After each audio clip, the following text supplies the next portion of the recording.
Like, you gotta leave those heavyweights alone. They're just heavyweights are like just a bunch of like they're like Lenny from Of Mice and Oh Men. my They're just a bunch god. of big, dumb, muscular dudes who know nothing.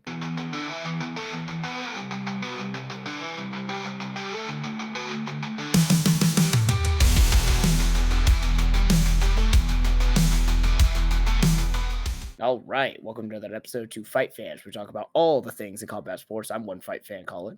Well, not all the things, Colin. We're not gonna talk about specific dick pics that were released, but I'm another fight fan, Stuart. Jesus. Yeah, sure. Okay. We won't uh talk about them. no, let's not, please. Yeah. Yeah. Yeah. So let's Colin. Besides the dick pics, what did you watch this week? What did you look at? What did you gaze upon? Well, I did see Taylor Serrano 3, and I saw the Nice. highlights from the UFC fights. I was gonna Okay. Which ask one do you you, want to talk about first? let's talk about the good stuff. Let's talk about good. Let's talk Okay, about which one of those is good? okay, well, let's talk about Taylor Serrano. I Uh-huh. wanna know what was your score in the end? Because we talked about this before and, like, how we were back and forth on things. Did you score for Serrano again? No, I thought this was the clearest Katie Taylor win of them all. Mm, I by the end of this very comfortably uh comfortably felt that this was a Katie Taylor victory. Um okay.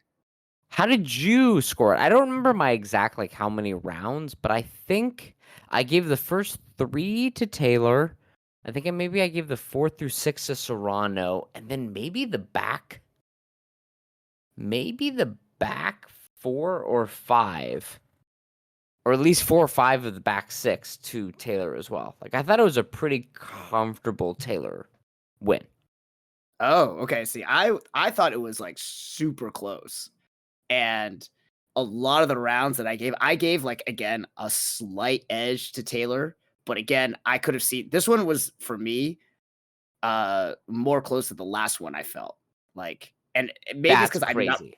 I'm That's not crazy. I felt it was, like, a very like, when I heard the first scorecard being 95 to 95, I was like, "Uh-oh." I definitely could see this happening, like, being, like, a majority draw here, so No, no, no. Like, I thought this was the clearest.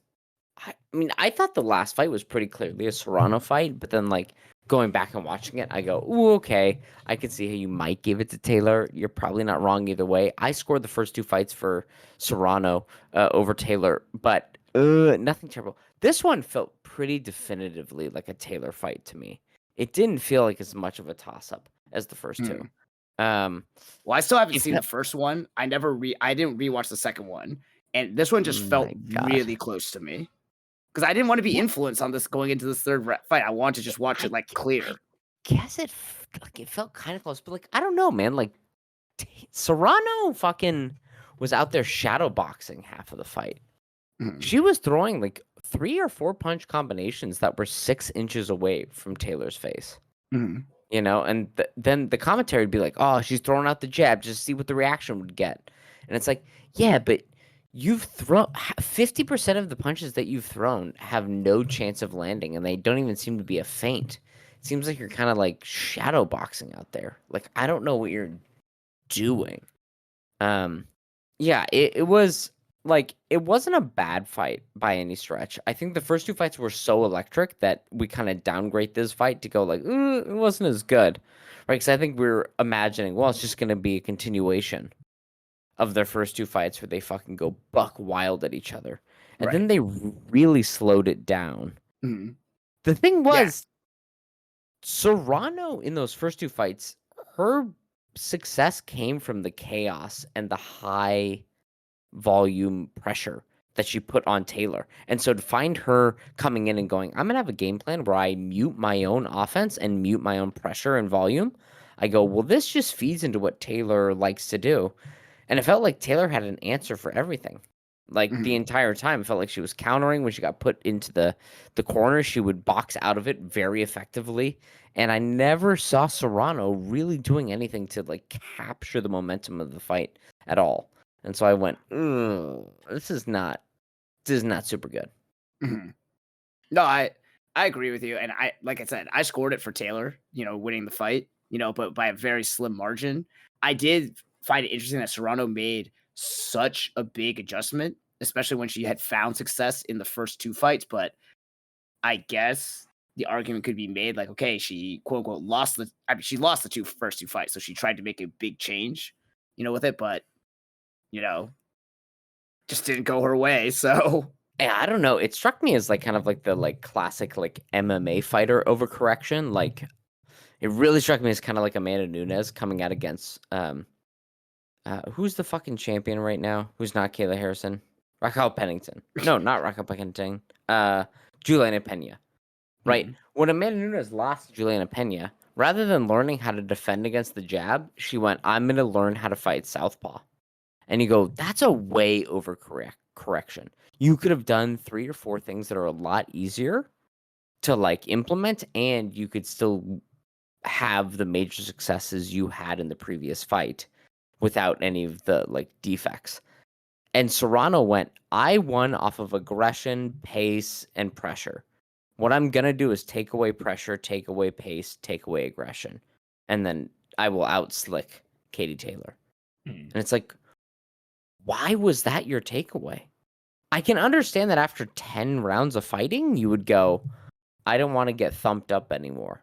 Those really sucked, right? There's like a Mhm. trauma response to it, but like that can't be that can't be what you thought intellectually was the best thing to do, you know?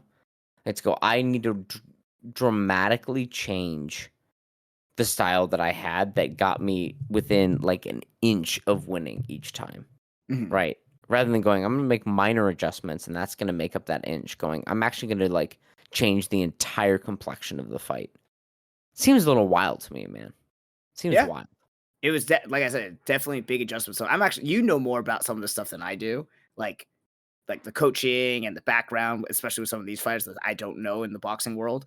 What what do you think? Do you think this came mostly from Serrano or from her coaching camp? Like, where do you attribute this kind of major adjustment? I mean, it seemed to be that her corner kept telling her like, "This is exactly what we want. Like, throw those punches out there." They seem to like. I mean, did you not find the amount of throwaway shots that they had that weren't even setting up anything? The number of times Serrano threw a 1-2 or a 1-2-3, like as if she was shadow boxing, that were not even remotely near where Katie Taylor was.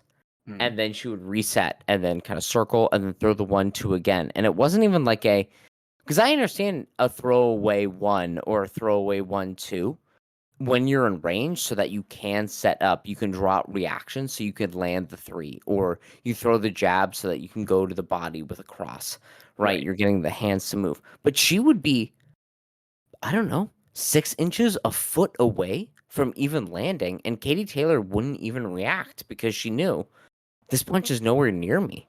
Mhm. And then her coaches, I would hear them in the corner be like, "Yeah, right on. Keep throwing that. Keep throwing that." And it's like, why? Like she kept up volume without actually being within range. It was super bizarre to me. Um, I don't know. Like the commentary made a lot of points, and it did seem like her corner was very concerned about those headbutts that she had suffered in the second Right. fight. And she Mhm. had mentioned that those headbutts that she suffered in the second fight were like the hardest she had ever been rocked. Mhm. And so it did seem like she was very wary of entering into the pocket recklessly, which is Right. part of the reason she lost last time. But rather than going, I'm going to enter the pocket tentatively or more controlled, she was like, I'm just actually not going to enter the pocket at all. Right. Right. Again, this like massive overcorrection, right? Rather than figuring out the nuances of how can I enter the pocket without letting heads clash, right? Do I need to double up on the jab? Do I need to make sure my elbows are high? Like, how do I actually like work into that, or like, take smaller steps with my footwork, or circle a little bit more, um, on like the half beat? She would go, I'm actually just not going to enter the pocket, and hopefully Mhm. that'll work. Which didn't I mean, clearly didn't win her the fight, and in my mind, No. I gave the first 2 fights to Serrano, and I was rooting for Serrano in this fight, and I came before they even read the scores, I was like, I saw that I don't know who the guest or the unofficial scorer was that put up the 95-95, but I was like, oof, that's the best Serrano can hope for is a 95-95. Because I Mm, don't know how you could squint and even say that she won this fight. I Um, see.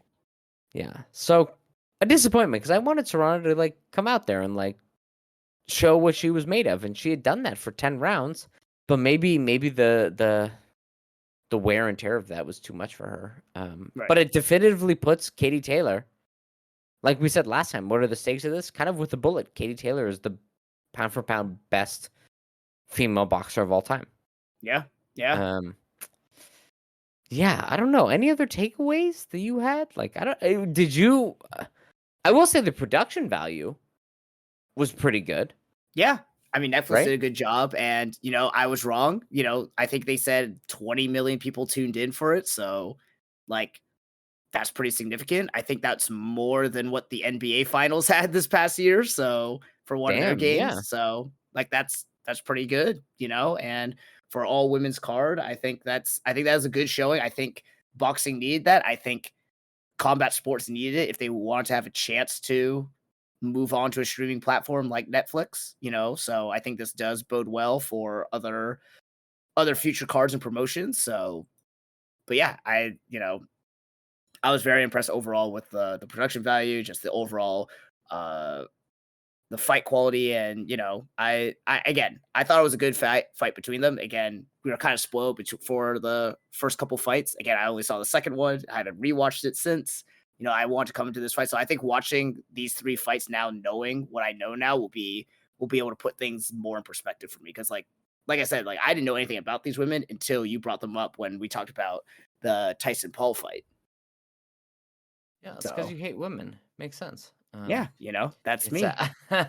yeah, no, like Netflix really showed that like that they can put on a really good fight card. And I will say, it is unfortunate that the main event, which had all of sort of the potential to be this amazing fight, kind of ended up being a graded on a scale a bit of a dud.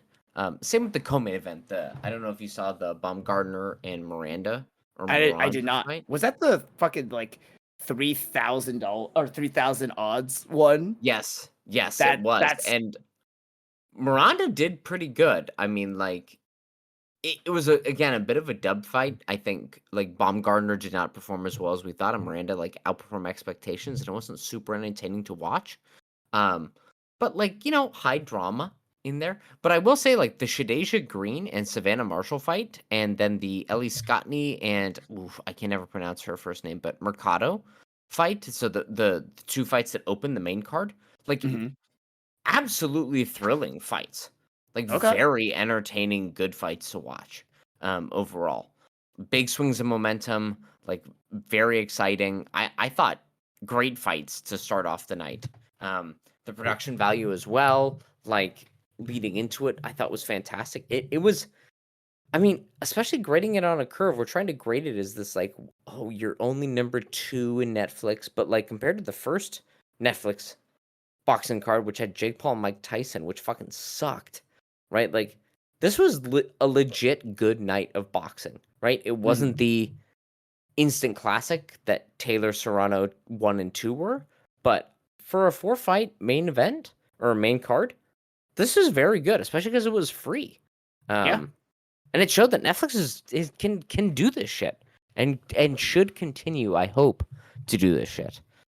Overall. Yeah, yeah, it was entertaining. It was good. I watched the whole thing and I enjoyed it. The main event was a little bit of a disappointment, but hey, you can't win them all. We got 20 rounds of amazing boxing out of these women. Actually, we probably got like 24 rounds of amazing boxing. You can't go 30 for 30. I guess is the lesson here. Well, I was gonna ask you think it's just overshadowed by the fact that the first two fights were like so tremendous? Yeah, well, I think like let's say imagine this was the first fight between the two.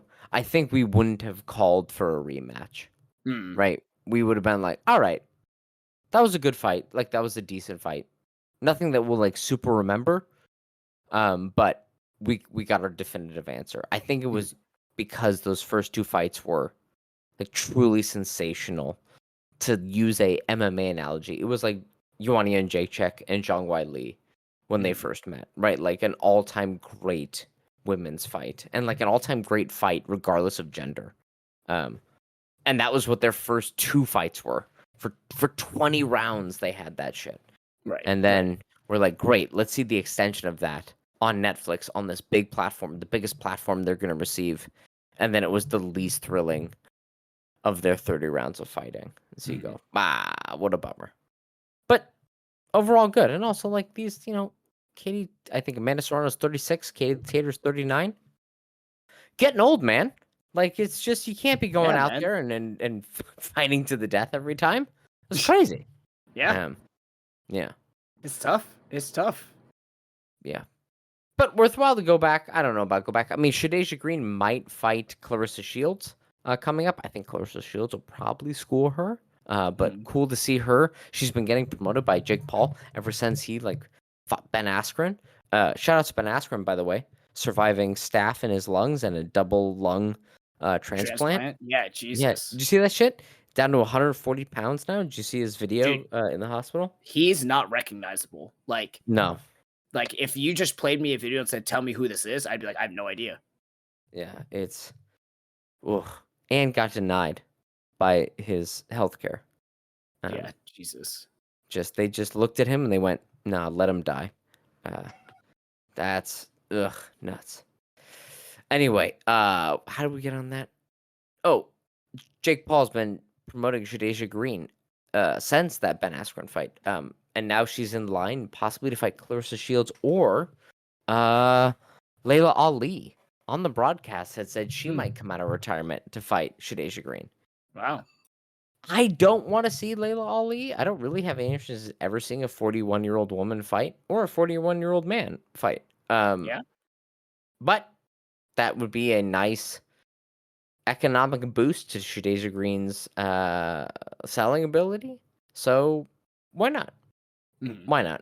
We're in the era of I don't know, man, cutting the entire education department and you know, removing citizenship from people that were born in the United States and have parents that are American citizens. So fuck it. Why not? We're in anarchy era. Uh, Jesus. yeah, I know it's dark. It's dark shit.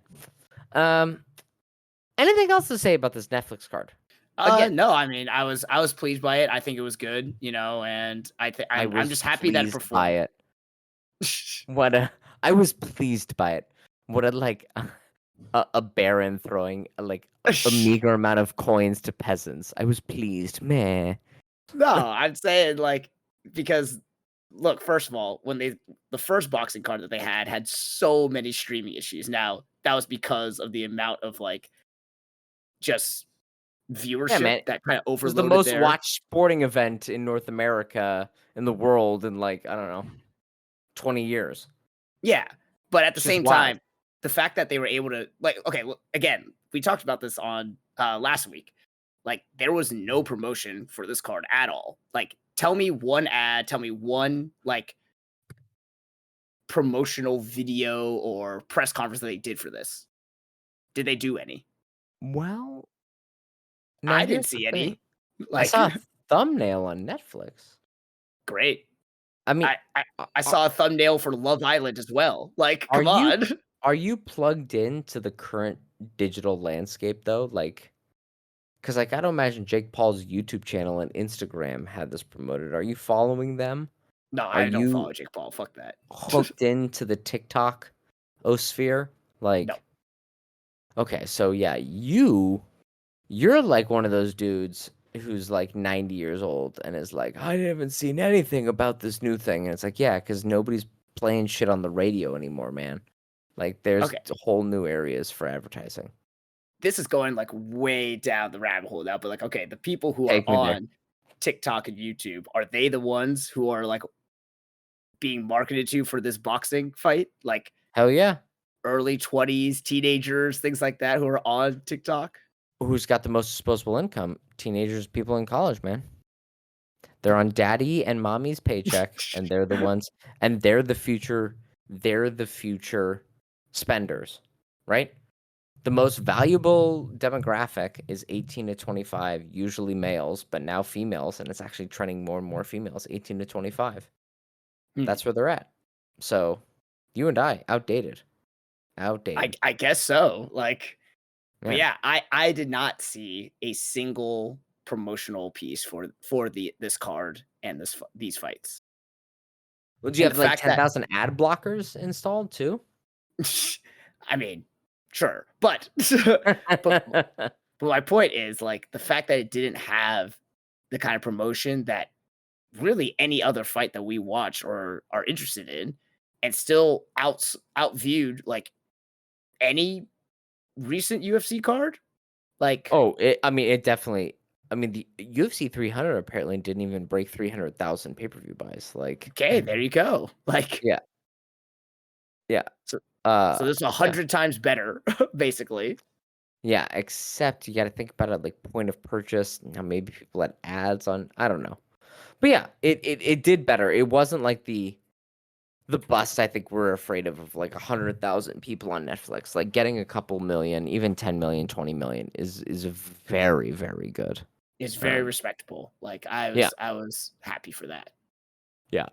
I will say a lot less people were texting me, a lot less casuals that I know were texting me about this card Right. than were the Jake Paul Mike Tyson card. So yeah, I don't know what any of that means. Maybe Netflix will release the official numbers, but I mean, regardless of who watched it or who didn't, like Netflix and MVP got to give a shout out to Jake Paul's promotion. Like, did a great job putting this event on.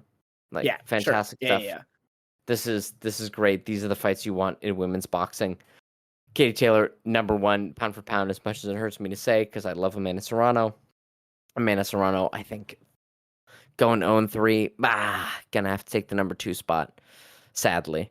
Especially with that dismal game plan this time around. Mhm. Yeah, yeah, It's tough. It's tough. it is. All right, Colin, you also watched, I can't believe, a Derek Lewis main event. I watched the And highlights. I didn't watch it live. I did other shit oh my Saturday. god. Yeah. All right. Well, talk to me. What are these highlights that you saw? Did you watch any of them? Man, I watched the whole main event. You watched the whole thing? I thought you weren't gonna watch it at all. Bro, it was what, 42 seconds? Like I got time. I got 42 seconds. Oh, just the main event. Sorry, I heard you say main card. Right? No, main event. Right? Like, I got prostate issues. I could be peeing for 42 seconds. Like I got time. Right? I can throw it on my phone. Like it's no biggie. All right. So yeah, Yeah, yeah. I saw that, and I did watch the last 2 rounds of the um Wonder Boy versus Gabriel Bonfim fight, and then Hmm. I saw some KO finishes, blah blah blah. But Yeah, like whatever, I don't have anything intelligent to say about those things. So yeah. you tell me your thoughts. No, I'm just like the problem with these like Apex slop cards that have like big finishes or mismatches like this is they will be quote unquote entertaining for the casual fan. They'll just keep doing stupid shit like this on the road. So like yeah, it's like people like this like kind of slop fest like crappy fight. So like I was not particularly impressed by anything. I am like kind of sad that an up and comer like heavyweight who you said is like 25 but like 6'10" or whatever the fuck he is, like he would have been interesting to see like kind of rising through the ranks of the heavyweight division since it's so light and so like just non-existent right now. So just seeing a new name come up would have been nice, but apparently he was blasted away by Derek Lewis's floating left hand. Like Jesus. Yeah, well, tell me, what did you see in that fight? Anything worthwhile to note? No, it was just Derek Lewis throwing his like lopping left hand that barely like grazed the chin, but because they're all fucking huge and big, they have power. And then like I did think the stoppage was a little bit early, but at the same time, when you have like big guys like that just smashing into each other, like you can't really like let them fight on, that long. So I don't know. You probably could. you You just could want to probably. see death in the ring by one of these heavier guys. That's what you want to see. Well, look, probably you'll get cardiac arrest before you get full knockout death. Um, yeah, I mean, Derek Lewis can hit hard. What else is there to kind of say? Yeah, Like, it was not long enough to see like what anything else could happen. You know? yeah, like don't stand in front of Derek Lewis. So now here's Yeah. the question: Cyril Gahn apparently is on the shit list of the UFC. What do you mean This is by that? according, I don't know, some rumor mill saying, "Hey, well, Ariel Helwani rumor mill. Okay, okay, sure. They're having issues getting him to sign the contract against Tom Aspinall. You've got Derek Lewis, possibly the most recognizable heavyweight on the Yeah, roster, yeah. right? And people like him. People think he's Mike, entertaining. yeah. Give me your. Do you think it's more likely Tom Aspinall's next fight is against Cyril Gahn or Derek Lewis? And there's no secret third option because maybe Poatan will fight him, blah, blah, blah. But like, if you No, had no, to no, no. bet between those two, who do you think is most likely to fight Tom Aspinall next? Well, before you told me that Cyril Gahn was dragging his feet to fucking sign, I would have just said Cyril Gahn, you know? Mm-hmm. But I think Derek Lewis is pretty marketable in the United States and people like him. He's entertaining. He can sell fights, you know, not because he has a lot of ability, just because he's an entertaining character. So, like, that would make a lot of sense business wise. It's not Yeah. going to be a good fight, but, you know, No. Well, how long? Give me your prediction up for a Tom Aspinall Derek Lewis fight. I think Tom Aspinall will take him to the ground and then submit him almost instantly. All right. I think it will be a very short fight, you know? And I do think maybe Derek Lewis will do something stupid, like try like a flying knee or a spinning back kick and immediately tire himself out from that. And then it'll be easy for Tom Aspinall to take him down. Yeah, that makes sense. I mean, it's also one of those things where in watching the 45 seconds of this fight, um, like, is it just my imagination? Does Derek Lewis like lock his knees when he starts throwing punches? Yeah, he does Like not he, have much of a stance to, yeah. speak of. Well, and it's like not even kind of like bent athletically. It does appear as if his knees are entirely locked as he moves. Like he's some sort of like kind of like nutcracker doll or like, wind up doll moving forward. Like he doesn't, his legs look so straight. His knees almost look hyperextended as he's throwing punches. It's Uh, crazy. Um, that's all I have to say about that. I mean, do you have anything else? Like even like what do you even? no, I Yeah, was really this is hoping. heavyweight.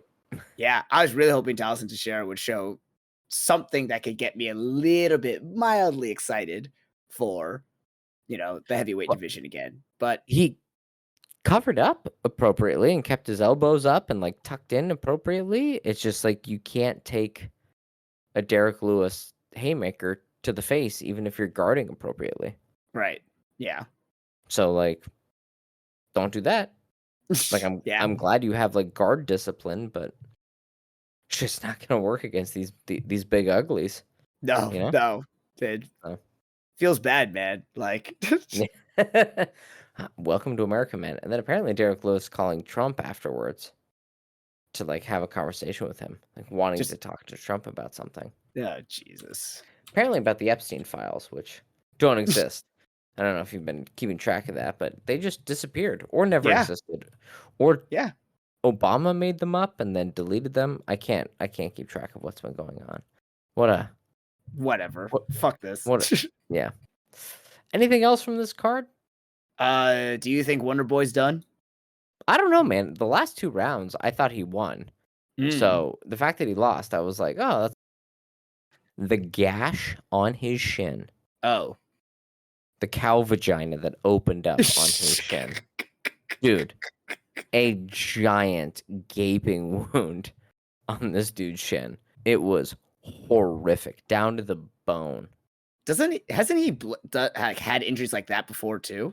I don't know. I know Luke Rockhold had that quite severely before, and Hmm. I think Chris Weidman as well.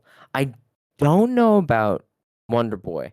But this one, I was looking at it and I was like, that looks gross and bad. You need to not be rubbing up against another sweaty man on a canvas where other sweaty people have been rubbing up against it, right? Like I'm Yeah. like, this is even if everyone doesn't have staph, like this is ripe for just some sort of herpa pampilloma cephalitis or some sort of shit. Like you gotta get out of there. Um, I felt bad because I thought even if you awarded to Gabriel Bonfim, you have to say that like it was a super unconvincing win. Mhm. And even if Stephen Wonderboy Thompson took it, you'd be like, it was pretty unconvincing, but you can make the case that he did it. Sure. Yeah. You don't want to be losing to a 40-something-year-old Wonder Boy and having me say it's pretty unconvincing. Pretty unconvincing. It Yeah. doesn't Yeah. bode well for your future. So No. I don't know. And like with his shin all banged up, like I don't even know if we see Wonder Boy again. Which like what a ignominious end that would be. I was just gonna say, yeah. Yeah. So I don't know. Brutal. Whatever. Yeah. Steve Garcia actually knocked down Calvin Cater. I think I Yeah. made the case that Calvin Cater can never be knocked down, never be killed. Steve Garcia sucked. Turns out Calvin Cater definitely can be killed. His chin finally broke. It took 490 something punches from Max Holloway and it wouldn't break, but here we are. Yep. Broken chin Calvin Cater. Very sad. A strange action fighter that like never got the props he deserved, but I think is probably done. Yeah. Yeah. Sad. Again. Sad. Again, this was the Glue Factory fight card, so Yeah. And then besides that, what we learned is that Vitor Petrino, a terrible light heavyweight, moving up to heavyweight, just the fact that he has any grappling means he could choke out Austin Lane. And Junior yeah. Tafa, a heavyweight, moving down to light heavyweight, learned that you need to at least have a white belt in Brazilian Jiu-Jitsu, otherwise you'll get choked out. So what we've learned is if you're a heavyweight, just go down to your local college like football team. Just pick the biggest, ugliest dude there and just teach him like 3 submissions and like a little bit of guard control. And he might become heavyweight champion because heavyweights in the UFC cannot grapple for shit, man. Yeah. Yeah. They're bad. They're What'd you real say? bad. Jailton Almeida is fucking cheating in the heavyweight division by knowing jujitsu. Like, Yeah, well, he's secretly a light heavyweight because he only weighs what 220. yeah. He's a light heavyweight who knows jujitsu, and he's cheating. He's going up and he's slumming it in the heavyweight division. He's carpet bagging. This is bullshit. You can't be doing that, man. Like you got to leave those heavyweights alone. They're just heavyweights are like just a bunch of like they're like Lenny from Of Mice and Men. Oh my They're just a bunch god. of big dumb muscular dudes who know nothing. Right? You can't go up there and actually start showing skill. It's inappropriate. It's uncouth. It's ungentlemanly. Don't do that. But that's what Vitor Petrino is doing. And Junior Tafa went, I'm going to go down to light heavyweight because I'm going to be big and cool there. And then it turned out, dude, against Tuco Tucos, a man without a Wikipedia page, you're getting tapped with the quickness. Sucks to be you, man. Yep. Yeah. And then I did not watch anything else. So unless you have anything else to say, I got nothing. No, I got nothing. Like I said, you watched more than I did. I only watched fucking highlights, so There we go. And then I watched Edgar Berlanga. Yep. Is that right? Yeah. Get smoked. Overall. Turns out Edgar Berlanga is not very good at all.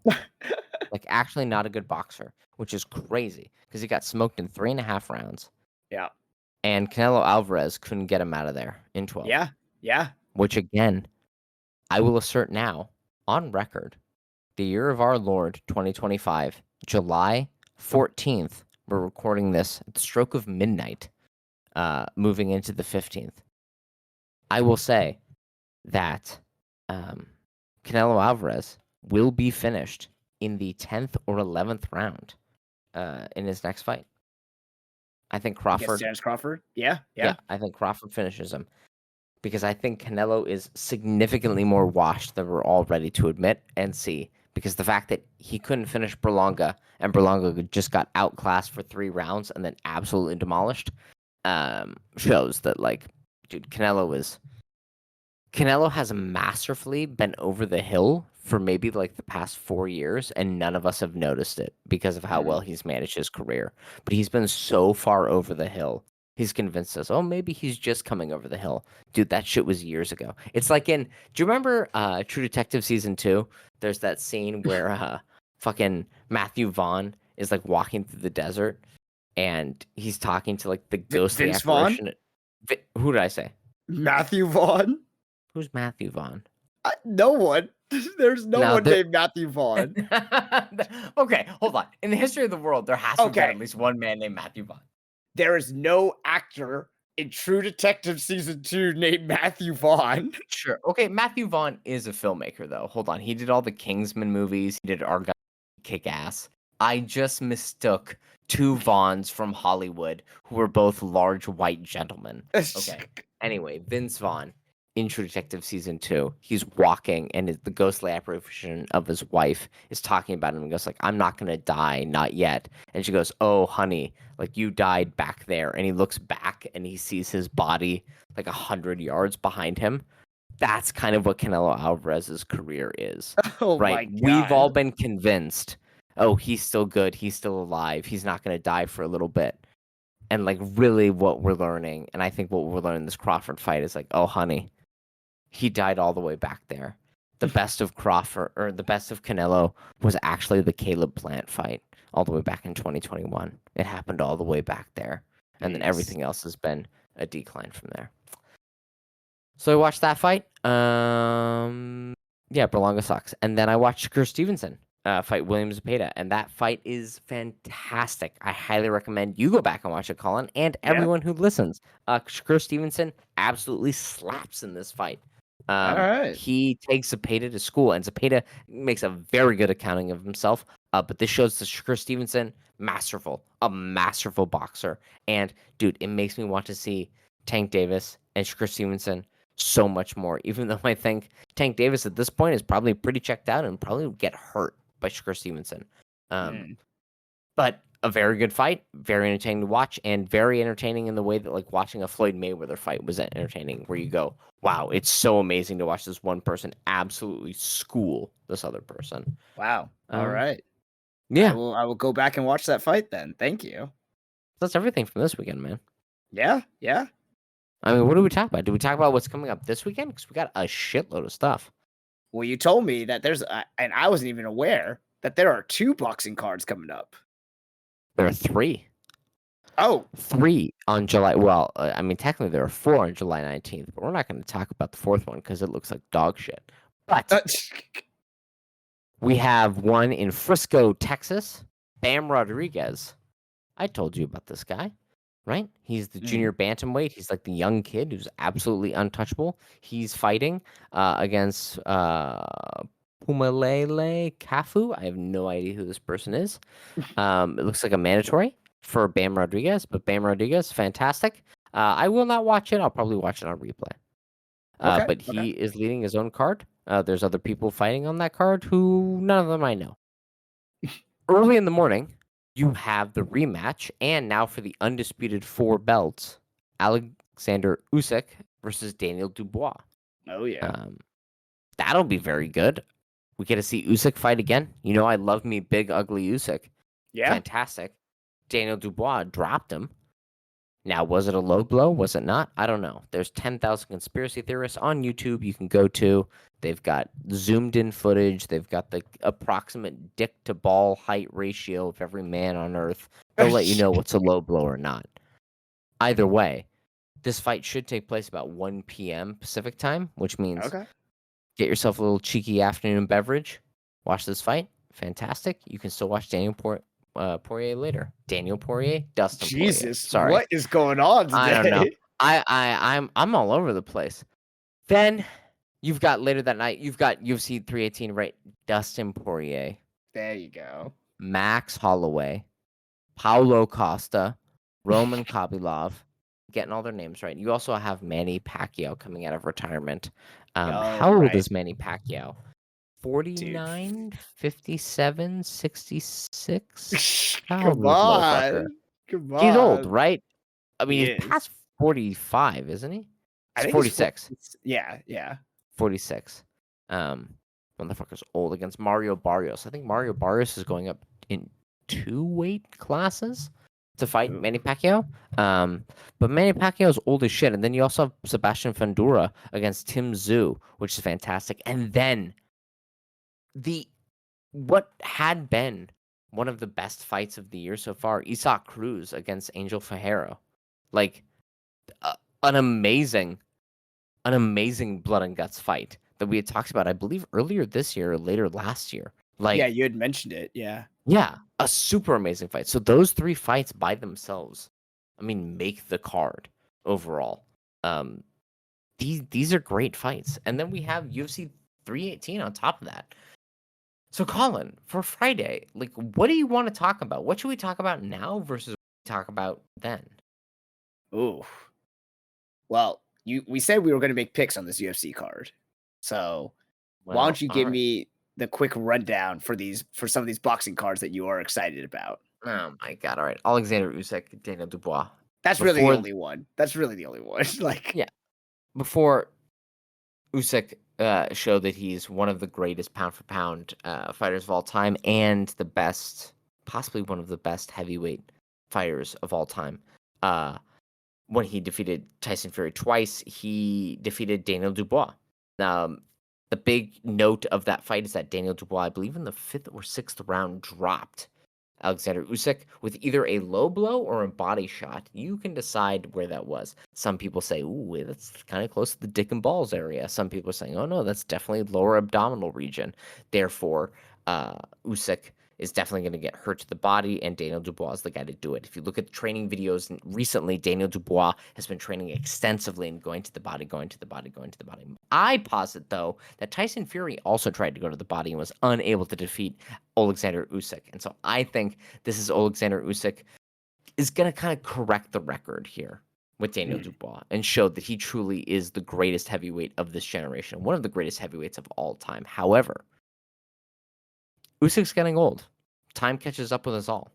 Hmm. Unless you are Manny Pacquiao, in which it seems like you can be immortal. But this is a afternoon fight if you are in North America.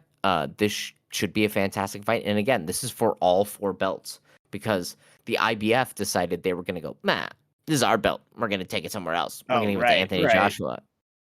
Anthony Joshua and Daniel Dubois, right? Where I very confidently Anthony Joshua will stomp Daniel Dubois, and then Daniel Dubois went, "I'm gonna make that motherfucker eat his words," and I did. I had to. I ate them all. He went out there and starched Anthony Joshua. So Daniel Dubois, Alexander Usyk, fantastic fight. This is good heavyweight boxing. And once Usyk is gone, and like Tyson Fury is gone now, like we're not gonna have good heavyweight boxing much longer. So enjoy it while you can get it. Hmm. And then for the other boxing cards, I don't need to say much. Isaac Cruz, Angel Fajero. Look, they had one of the best fights in boxing over the past 2 years. I can't remember if it was earlier this year or late last year that they fought. But either way, if it was this year or last year, it was one of the best fights of the year. These dudes are blood and guts fighters who just walk to the center of the ring and just fucking sling leather. And they're gonna do it again because they literally don't know how to fight any differently. And I love that shit. It's gonna be awesome. Sebastian Fundora, Tim Tszyu. Tim Tszyu, kind of a fall from grace recently, where he had kind of made himself seem like a really great junior middleweight fighter, possibly a good middleweight fighter. It's kind of faltered, and Fundora has kind of been a stalwart of the junior middleweight division overall. Like this should be an entertaining fight, high level skill. I think Fundora should probably walk over Tim Tszyu, but who's to say? Either way, like it is meaningful for whoever gets the win here. And then, I mean, what do you say? Manny Pacquiao at 46 fighting Mario Barrios. Mario Barrios, a very entertaining fighter, a very entertaining get into the pocket, sling leather puncher. Manny Pacquiao, we all know Manny Pacquiao. He punches and Of bunches. course. He's got calves the size of fucking Christmas hams. He darts in and out like crazy. He throws 90 punches in half a second. But he's 46 now. So those those Yeah, hams, can he yeah, still do that? Like, is that still exactly. something, you know? Yeah, calves a little bit smaller, beard a little bit grayer, punches a little bit slower, breasts a little bit more labeled. Can he still beat Mario Barrios? I kind of figure that Mario Barrios will beat him. But it would be pretty astonishing and another kind of like feather in the cap of a Hall of Fame, truly one in a generation, 1 in 10 generation boxing career that Manny Pacquiao Yeah. has had. Um, I kind of think Mario Barrios will hurt him though, and that will make me very, very Yep. sad. Yep. So, biggest fight of the weekend, I think, is Alexander Usyk, Daniel Dubois in boxing, and then Isaac Cruz versus Angel Fajero. Watch the Tim Tszyu, watch the Fundora, watch the Pacquiao, watch the Barrios, if you're so inclined. But really, everyone, please listen to me. You know how rare it is to get a heavyweight who's also a pound for pound great, who should be number one in the pound for pound rankings? We have that right now, and he's a buck-toothed, crazy-eyed Ukrainian man. Love him. Give him all of your adoration. Watch him as he defeats Daniel Dubois. Like, please, we're probably in our lifetime, probably not until we're like 60, Colin, are we going to get another heavyweight pound for pound number one Oh in yeah. any No. fight sport. Please, please, everyone, watch Alexander Usyk versus Daniel Dubois. Please. I know we all love Manny Pacquiao, but he's an old man. They're going to take him to the glue factory. This might be a glue factory fight. And do you want to see? Now, his calves, those things can turn into a lot of glue. That's kind of cool. But, like, Oh my ugh, god. it's going to break my heart. It's going to break my heart. Anyway, I've done a lot of talking about that. Any other boxing or anything that you're kind of thinking of going into this weekend with boxing? No, like I didn't know about half of these fights until you told me about them. So I No, am like ever since you've put me on to Usyk, I fucking love that guy. You know, I think it'll be a great fight. I'm hoping he does well. Always rooting for him. Uh, I have to root for Pacquiao because I always love. Like we talked about this not that long ago. How like when we first started becoming interested in boxing, he was like one of the main stars or rising stars. yeah. You know. Mhm. Um, but yeah, it's just. I hope he doesn't get hurt. I really hope he doesn't get hurt. That is He's one of my concerns. he's probably gonna get hurt. He's probably Oh not gonna do god, super hot. It's don't true, right? say that. Probably not gonna do super hot. Which is, man, it's how it goes, dude. It's how it goes. Listen, boxing was great to us this past weekend. Shakur Stevenson, an absolute star. Katie Taylor, Amanda Serrano, like they closed out their trilogy. It still is a historic trilogy. Katie Taylor, number one pound for pound women's fighter of all time. We're gonna get Usyk, the number one pound for pound fighter currently alive. Manny Pacquiao, one of our favorites. I gotta keep calling out Isaac Cruz and Fierro. Like an amazing fight. Um, we're spoiled these past 2 Yeah. weekends for boxing. Absolutely spoiled. Not in MMA, right? Because MMA was fucking Derek Lewis. Who gives a shit? But this is great. And then I gotta say, this weekend we've got Usyk, who getting older. Let's say Daniel Dubois starches him. Kind of a glue factory fight. Manny Pacquiao probably gonna get starched. Kind of a glue factory fight. We also have this weird thing where like Dustin Poirier and Max Holloway, whoever gets beaten in this one, it's like a weird glue factory fight where they made two horses fight over who's going to turn into glue. You know, like rather than hiring like a young glue factory technician to come and kill the horses, they Oh my gave the horses god. like a Come single on. switchblade, and they're like, "Why don't you kill each other?" Same thing with this like Dan Ige versus Patricio Pitbull fight. I'm like, I feel like they're lining up Dan Ige to take Pitbull to the glue factory. And same with Daniel Zellhuber and Michael Johnson. I'm like, we're getting there's a lot of glue. There's a lot of adhesive in our life. It's getting real sticky up in here. And not in like a good way, in a pretty bad way. Um, In a good way. Like what the fuck? uh, what do you mean? You think it's in a good way? No, when is getting sticky ever a good thing? Oh, well, like when they when like Patty Pimblett killed Michael Chandler, that was a good thing. That's like a good, right? Or like Michael Morales defeating like Gilbert Burns. These are good glue factory moments. These are the ones you look back on. You're like, good, good, good, good, good. Yes, yes, yes, yes, yes. Um, yeah, that's what we'd like to Oh see, my goodness. Oh my right? god. Or like, who beat Colby Covington recently? It was Joaquin Buckley, right? Good. These are good glue factory performances. This is what we'd like to see. Mhm. You know, seeing Pitbull lose to Danny Gay probably won't be fun. Daniel Zellhuber beating Michael Johnson probably won't be fun. If Max Holloway happens to beat Dustin Poirier at his retirement fight, that won't be fun. No. But maybe Dustin Poirier will KO Max Holloway, and then we'll be sad about that. Yeah, And that then won't one be of them, fun either. yeah. I think either way, this is what you all should do. One, watch the Usyk and Dubois fight, which is like at 1 p.m. Pacific time, which is what, 4 p.m. Eastern time? Plenty Yep. of time before the UFC or the Manny Pacquiao fight. Then go get yourself a bowl of jambalaya or gumbo or some shit, just like if you're living in Lafayette, Louisiana, and go buy Dustin Poirier's The Diamond Hot Sauce, which have you had that, Colin? No, I haven't. It's actually very, very tasty. There's a Alright, hot sauce alright. place right down the street from me, and they sell his stuff. So I'm gonna go get some, and I'm going to make myself a little jambalaya, and I'm gonna watch it. And I'm gonna pretend like I live in Lafayette, Louisiana. I Dustin Poirier on his whole walkout, the whole way through. Yeah, that's my plan at least. Alright, alright. Anyway, anything else? No, I think Should we not talk about Conor McGregor's weird looking dick? no. God, Right, help me. I would never talk about that. I would never talk about that in a Right, million of years. course. Of Of course you course wouldn't. not. Of course not. Of course not. Isn't it crazy that that's the guy that made this sport really popular? God damn it. Fuck everything. Yeah. Yeah. It is a bummer, man. It is a bummer. It's a major Um, bummer. and then we're gonna lose Dustin Poirier this weekend, like one of the last good guys. Maybe Max Holloway too. God, that'd be so disappointing. We're gonna watch Manny Pacquiao get fucking sacrificed to the blood god of the Yucatan. Like, by which I'm making a Incan or Aztec reference, Mayan reference. I can't remember my Yeah, Mesoamerican empires. history. Yeah, yeah, it's gonna be everything dies, dude. That's a fact. Yeah, yeah. Yeah, yeah, yeah. All right. Sad, Well, sad.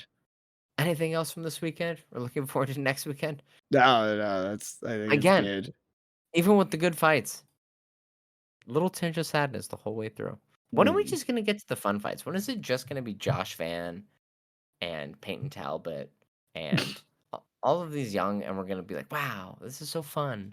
We're having such a good time, We right? got a few more years, buddy. Few more years. Until they take us out back and kill us for the glue factory. Yep. I think that's kind of what's gonna happen. Yeah. Yeah. All right. Well, this has been 2 Fight Fans Podcast. I'm 1 5 Fan Stewart. I'm the other Colin. I don't know. Pull up a Google image search of Manny Pacquiao's calves and God, I thought you were close going to say something so different. close the blinds, dim the lights, and have a good time. All right, everybody. Bye. Bye-bye.